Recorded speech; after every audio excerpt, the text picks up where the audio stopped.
Bien bonjour de retour pour un premier épisode de... Ben, peut-être une série, peut-être pas, on va voir. De moi qui fait des Lego, de Lego Heroica. Donc Lego Heroica, c'est un jeu de société de Lego. Il y a une phase, je pense que je devais avoir environ, c'était un peu avant que je rentre au secondaire, donc 12-14 ans, donc en 2013 environ, où ce que Lego se sont mis à faire des jeux de société, Lego Game, dont le logo était là. Lego Heroica, je le vois un peu comme le version de HeroQuest ou d'un jeu de société médiéval fantasy Lego avec des lancements de dés, puis qui pourrait même se jouer avec un peu d'ombrou avec un DM.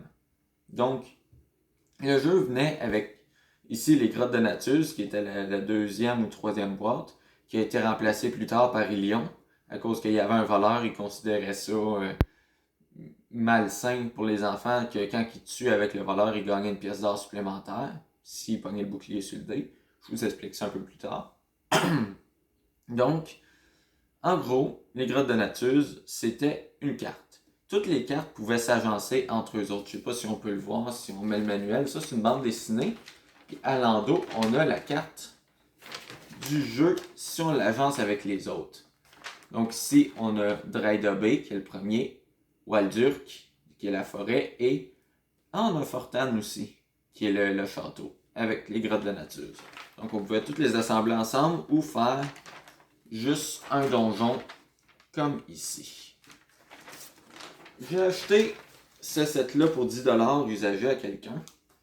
Donc c'est pour ça qu'il est en moyen état. Ceux que j'avais quand j'étais jeune, j'ai plus les manuels parce qu'ils ont brûlé, parce que je les avais avec mon cahier où je faisais toutes les homebrews. Mais je me suis dit que vu que les Lego étaient chez mon père, que mon petit frère les jouait, que j'allais pouvoir m'en faire quand je vais me faire un diorama, une table vitrée avec tout le set prêt à jouer juste en tour. Ça ici, je vous en parlerai plus tard. C'est un de mes homebrews que j'ai fait. Donc je vais pouvoir tasser la boîte ici. Ça, c'est les règles du jeu. Donc pour jouer au jeu de société en 3 langues, si je me souviens bien. Je vais le mettre un peu plus loin. Moi, je vais juste avoir besoin du manuel ici. Et la carte, on va la mettre un peu plus loin.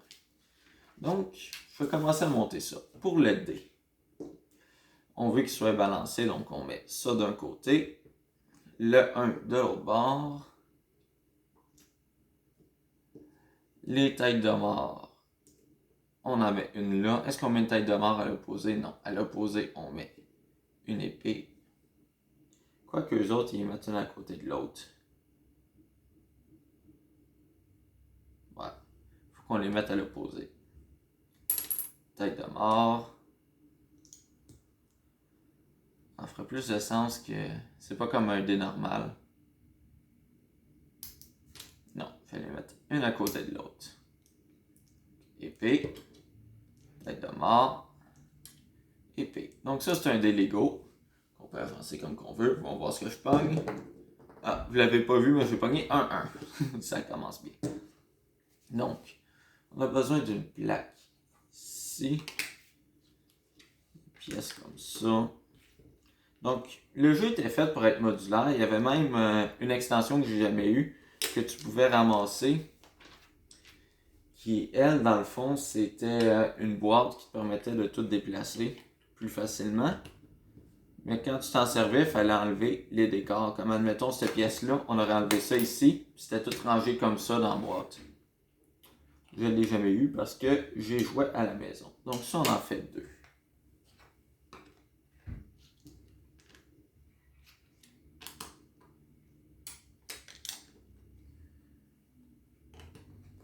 Vous voyez que j'ai quand même tout agencé avant. Parce que ma caméra, qui est un téléphone, elle avait plus de batterie. Donc, je me suis dit que j'allais la recharger pendant ce temps-là.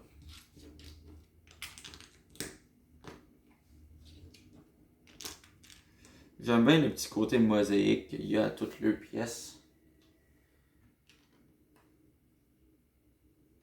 Et voilà. Ça, on en fait 3.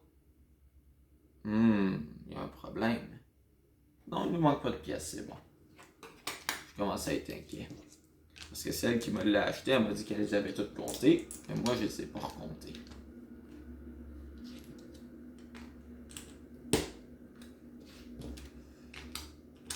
pire, s'il manque des pièces, j'y enverrai cette vidéo.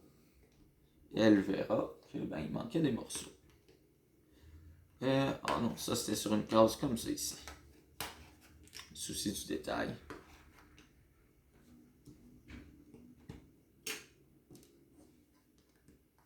Voilà, fait que ça on en a 3. Maintenant la plage.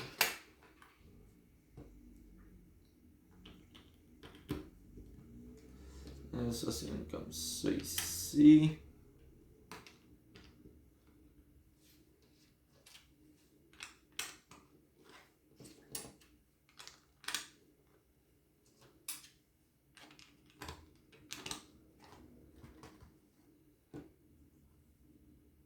On a besoin d'un pic.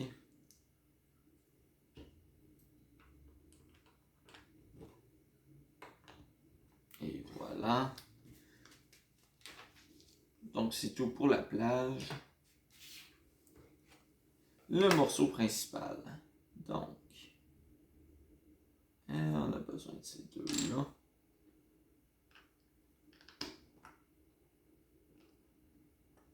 Deux comme ça.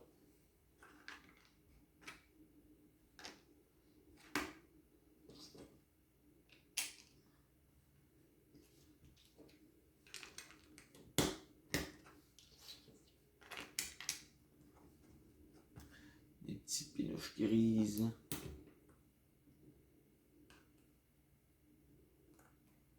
On a besoin de ceux-là.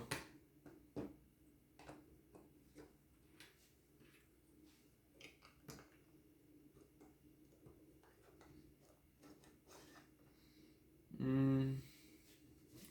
Des petits bridges.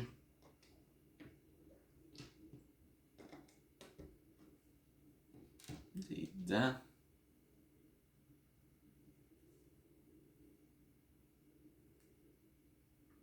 Les dents pointent vers l'intérieur.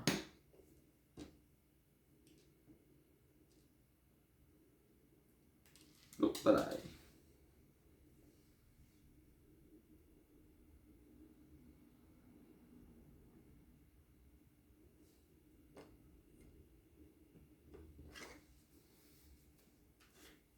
Ensuite, on prend ça. Voilà. Ces deux-là qui ne sont pas des potions de vie. Deux à l'envers.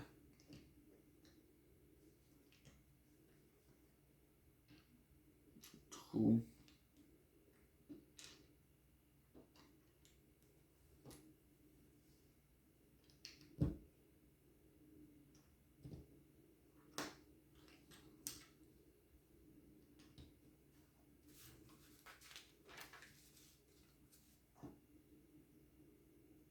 Donc ici, il y a deux de ça.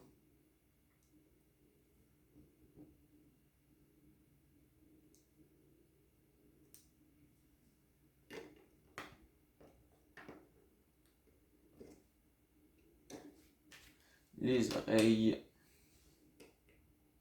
qui s'enlèvent facilement. Parce que souvent, pour ranger dans la boîte, on va avoir besoin de les enlever.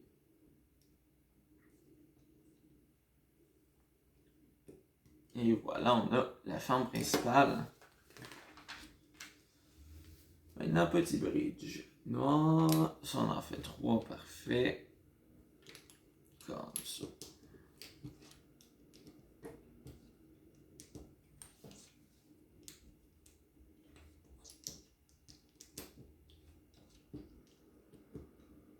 Ça fait des petits bridges.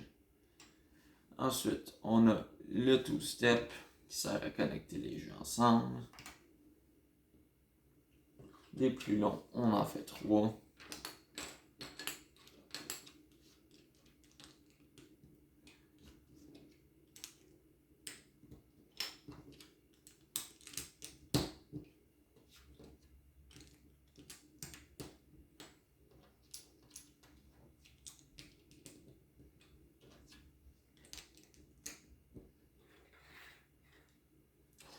Ensuite, on a lui, qui est le pont au centre, qui est aussi un autre élément, je dirais, plutôt décoratif.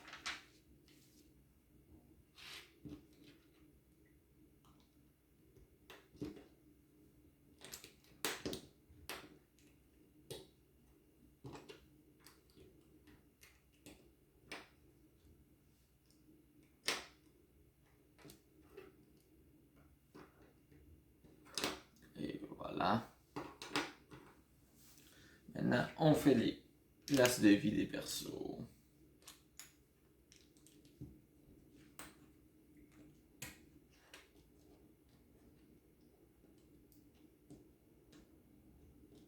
Donc ça, c'est le barbare. Son arme, c'est la hache, c'est-à-dire si on ajoute la hache, c'est le même pouvoir que le barbare. Quand on pogne le bouclier, ça permet de tuer tous les ennemis autour de nous. Donc admettons qu'on est là, il y a un ennemi là puis là, ça les tue les deux. C'est le pouvoir du barbare. Maintenant, on va voir le mage. Le mage, lui, son arme, c'est le sceptre qui tire des boules de feu. Son pouvoir, ça lui permet de tuer un ennemi à 4 cases en faisant des détours. Donc, admettons que le mage est ici. Il peut tuer 1, 2, 3, 4, un ennemi ici.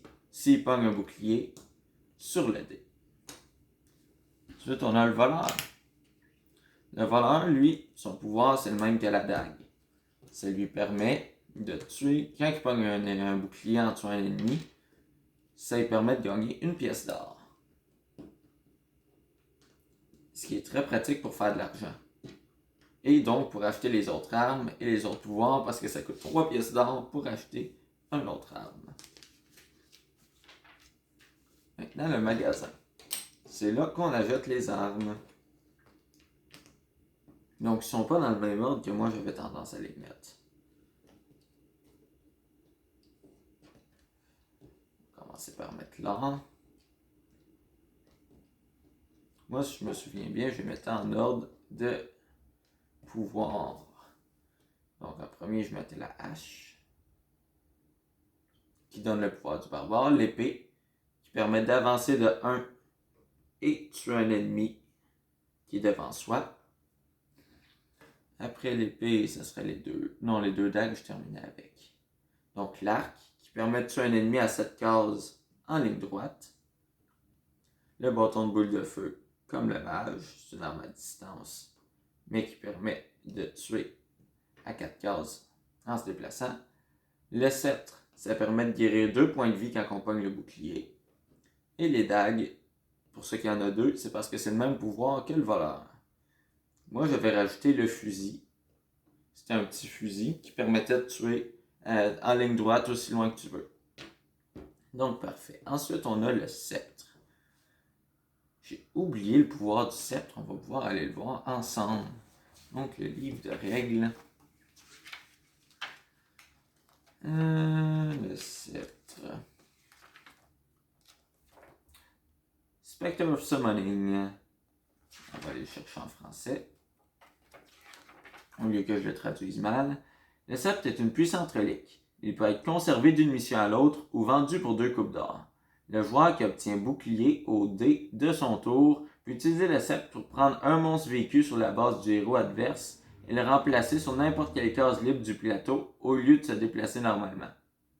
Dans le fond, ça permet de ranimer les monstres.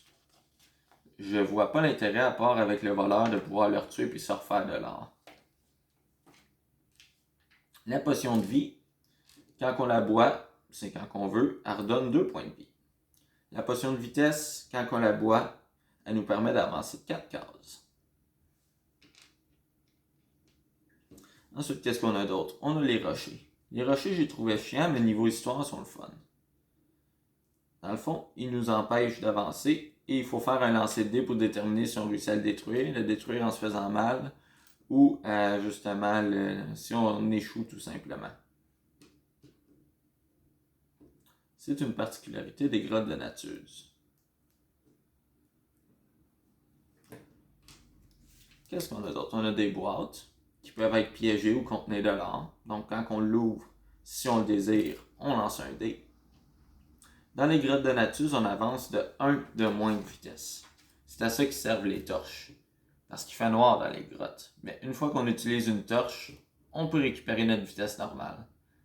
Ça veut dire que si on pogne un bouclier dans les grottes pour avancer, on avance de 3 seulement. Si on pogne un 1, ben on avance seulement de 1. Sauf si on a une torche. Dans ce cas-là, c'est comme d'habitude.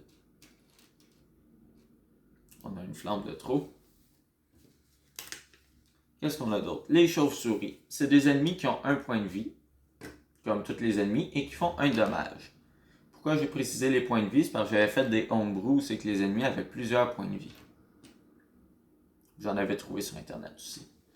Les ennemis dans les cas, ils ont 3 puissances. Ça dépend du dommage qu'ils font. Admettons que je me bats contre une chauve-souris, je lance le dé, j'ai pogné une épée, je l'ai tué, comme n'importe quel ennemi. Mais si j'aurais pogné ça, je me mange le dommage de l'ennemi. Les chauves-souris, c'est 1, les golems, c'est 2, tous les chefs, c'est 3. Quand on pogne le bouclier, c'est comme le tuer, sauf qu'on peut utiliser notre pouvoir. Quand on pogne ça, l'ennemi est tué, mais on se mange son dommage aussi. Toc, toc, toc. On va voir les pièces qui restent supplémentaires. On a ça, ça, ça, ça, ça, ça et ça, qui sont des pièces en trop. Ça ici, c'est pour pouvoir remanier le dé. Donc on va pouvoir construire la carte en mode normal. Si on la faisait juste comme ça, ça doit être affiché ici. Grotte de nature en mode normal. Donc, l'ennemi est à la fin. On connecte ça avec le petit pont. Et voilà, c'est comme ça que le jeu est modulaire. Ici, il y a un golem. 2 golems, tabarouette. Ça fait beaucoup d'attaques, mais c'est pratique pour le barbare. Une pièce d'or qui traîne là. Le pont s'en va par là-bas. Il y a aussi un tunnel comme ça, qui mène à une autre pièce. Ça ici. Une pièce grande. Avec un coffre là. Avec une torche à l'arrière. Et une pièce d'or à l'avant. Une chauve-souris ici. Un golem là. Une torche à côté de lui. Une pièce d'or devant. Il n'y a plus de pièce d'or. On va en prendre une. Ensuite, par là-bas, il y a un chemin avec un ébouli. Ça faisait longtemps. Ah, il était censé avoir un ébouli. Là. Un ébouli ici. Ça mène à la plage, relié par là. Qui est aussi relié par ici. À une petite place. La petite place est comme ça. Ça fait du sens. Comme ça. Et c'est relié par là aussi. À une deuxième salle. Avec un coffre à l'avant. Une potion de vie. Et une torche. Une pièce d'or. Voilà. Le sceptre, il l'a pas avec lui? Je vais le mettre juste derrière. Il l'a pas indiqué sur la carte. Donc il y avait une pièce d'or ici. Une chauve-souris là. Une autre torche ici. Le dernier ébouli était ici. Il y a une torche à l'entrée de la caverne avec une chauve-souris. Puis, il y a une chauve-souris sur le pont. Et où la potion de vitesse? Il n'y a pas de potion de vitesse dans cette version-là.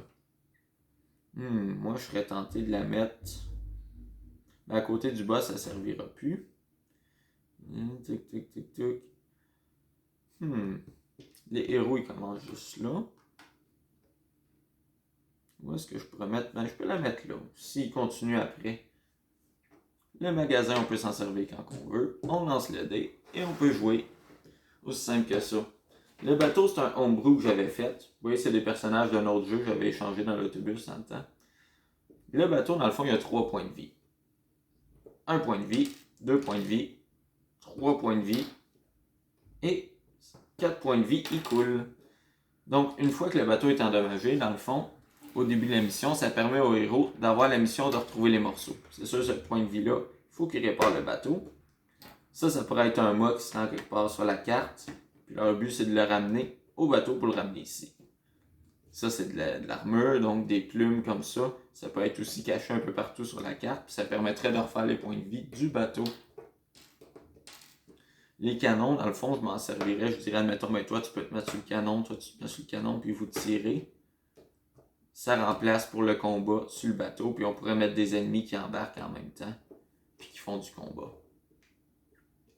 Donc, ça, c'était mon petit homebrew. J'avais fait une mini-brique aussi, des choses comme ça. J'ai fait plusieurs constructions que je trouve pas pires, comme la figurine d'Octodad. Un ventilateur. Dans Heroica, le ventilateur, je m'en servais pour dire que vous avez de la misère à avancer là, parce que c'est un ventilateur géant. J'avais fait un setting avec des robots qui attaquaient les joueurs. C'est pas mal tout ce que je vais vous présenter pour aujourd'hui. On va pouvoir remettre le set dans la boîte. On va voir comment on va pouvoir le fermer. Donc, ça, je vais le garder comme ça. Ça, je vais l'enlever.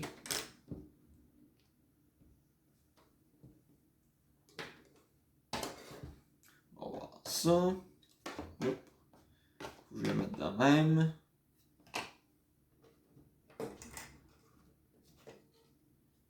Ça ici, il faut que j'enlève les oreilles. Je vais le mettre à côté. Le pont, je peux l'enlever.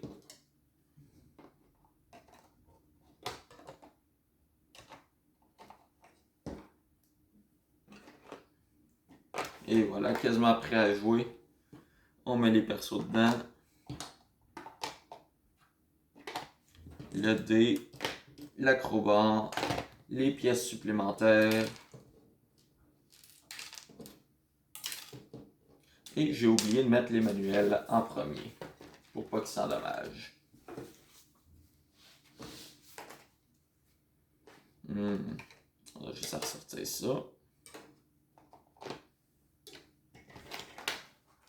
Mettre les pièces de côté.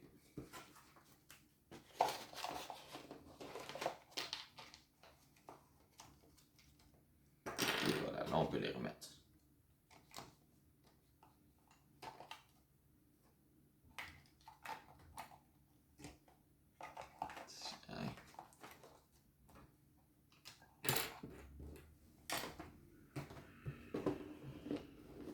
Et voilà.